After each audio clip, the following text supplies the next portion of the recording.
الرجیم بسم اللہ الرحمن الرحیم والصلاة والسلام علی سیدنا مولانا ابی القاسم محمد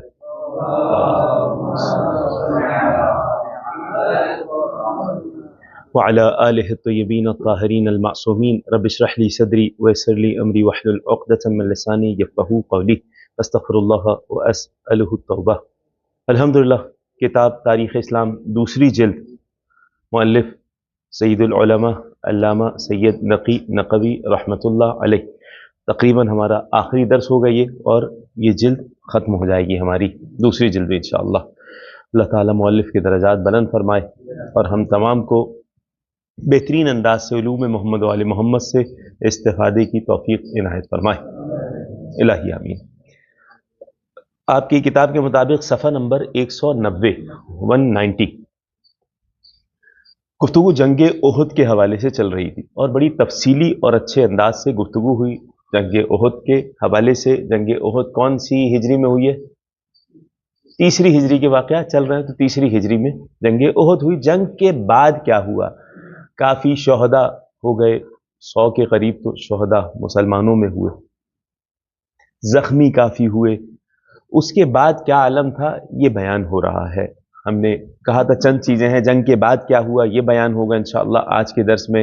اس کے بعد ایک خاتون کا جذبہ ایمانی، کچھ حد تک کافی تفصیل مختلف جگہ مل جائے گی کہ یہ جو خاتون جس کا جذبہ ایمانی کا بیان ہوگا، شوہر شہید ہو چکا ہے، بیٹا شہید ہو چکا ہے، بھائی شہید ہو چکا ہے، لیکن اس کے باوجود پوچھ رہی ہیں رسول خدا کے حوالے سے، کائنات کے نبی کو دیکھنے کی منتظر ہیں۔ جیسے ہی دیکھا کہا کل المصیبتیں، تمام کی تمام مصیبت میرے لیے کچھ بھی نہیں ہے، سب ختم ہو جائیں گی اگر آپ صحیح سلامت ہیں۔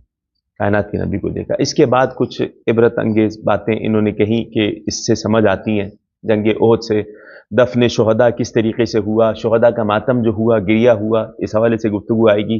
امیر المومنین اور نبی کریم صلی اللہ علیہ وآلہ کی تلوار کو کون صاف کیا کرتا تھا؟ جناب سیدہ کونین سلام اللہ علیہ۔ اس کے بعد امیر المومنین السلام کے اشعار ذکر ہوئے۔ پھر فوراً ہی غزوہ احد کے بعد غزوہ حمراء الاسد، اس کا ذکر ہوا ہے۔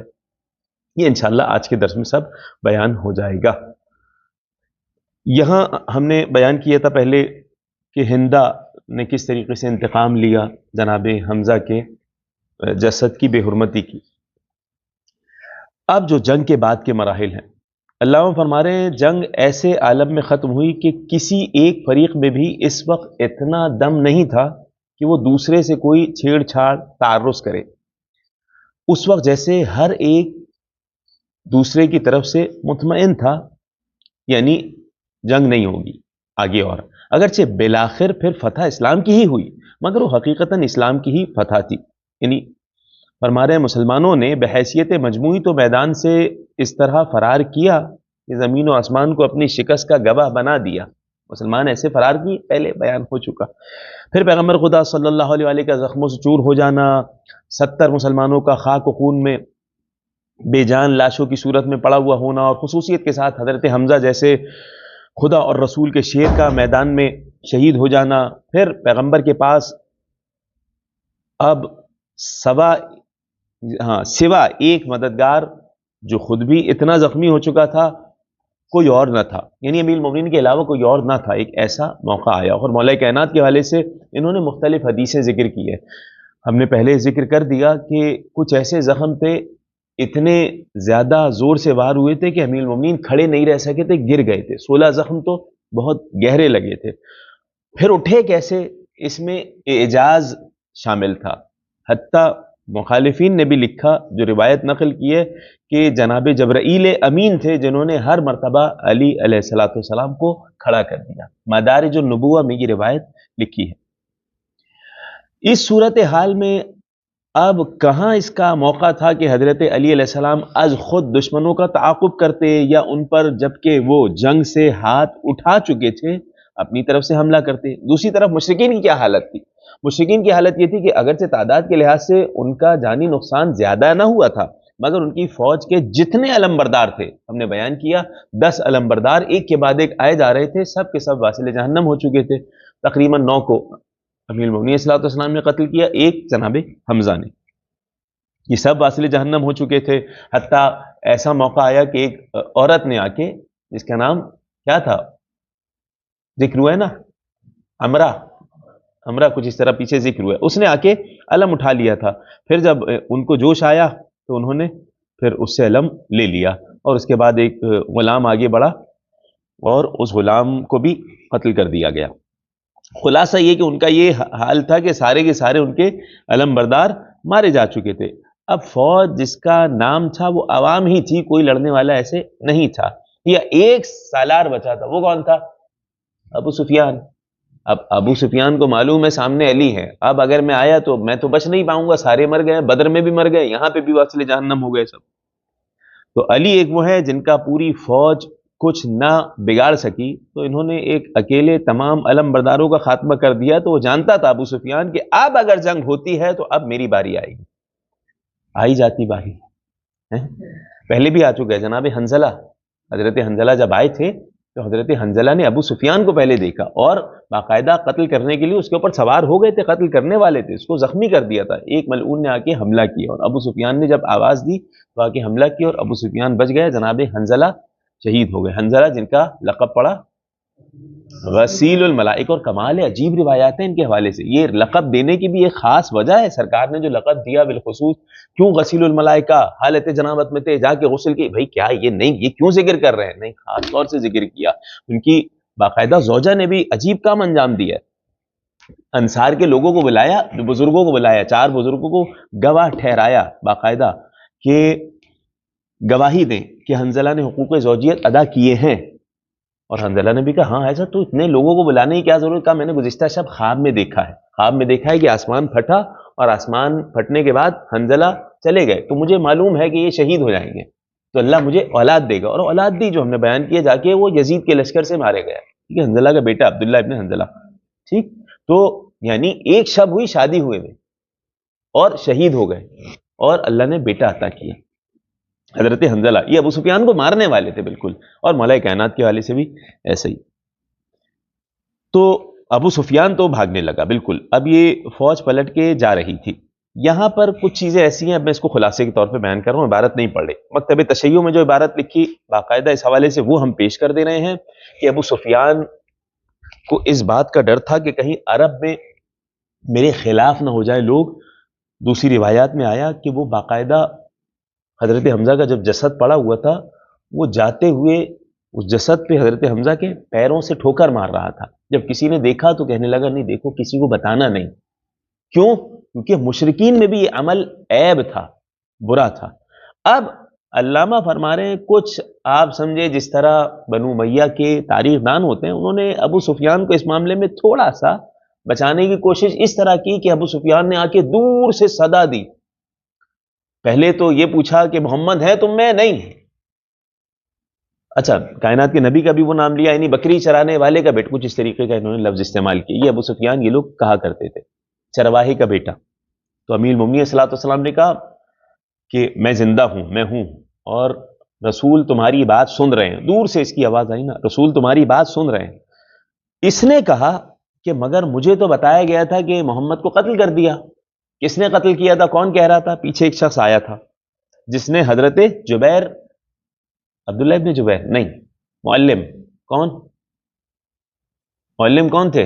پہلے معلم مصعب ابن عمیر، احسن، تو مصعب ابن عمیر، ان کو جس نے قتل کیا تھا، جس کا نام تھا قتیبہ، کیا نام تھا؟ ملعون تھا، اس نے قتل کیا اور کہا میں نے محمد کو قتل کر دیا۔